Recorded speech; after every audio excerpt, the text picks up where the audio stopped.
Mabuso 25 anyos nga babae nag-aligar ginabdak kag gihimuslan sang tatlo ka lalaki sa Bacolod City.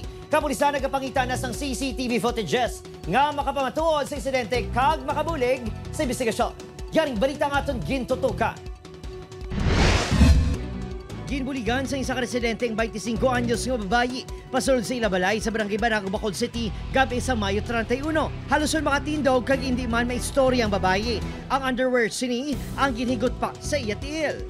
Sa pagpangusisa sa BCPA Women and Children Protection Desk, nagaligar ang biktima ang ginabdak ini pasado alas 6 ang gabi sa Central Market.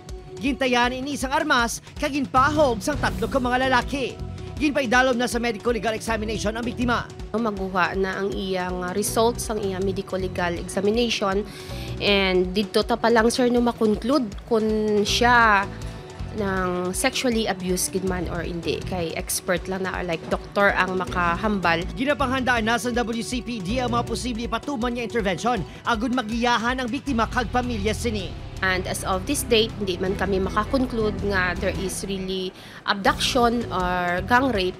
So kung ano gid man ang maging effect sa iya, at least no ang aton niya no ang WCPD kag ang aton nga mga doctors no, most especially if may victim kita for example nga indigent, ara man aton mga social services sir no nga naga-assist no every time may mga victim kita like nga amo sina nga ano cases. Nagalaw ang kapilisan niya makakuha sang CCTV footage sa palibot sang Central Market agud matumod ang ginapahayag sang biktima nga pula nga salakyan niya ginpasakyan sa iya sa ginpilit ini sang mga suspect. Nagapanawagan man ang kapulisan sa posibleng saksi sa natabo bangod madamo sang tawo sa merkado. Nagapayong biktima sa ospital. Nagpaiway nga maghatag pahayag ang iya mga himata.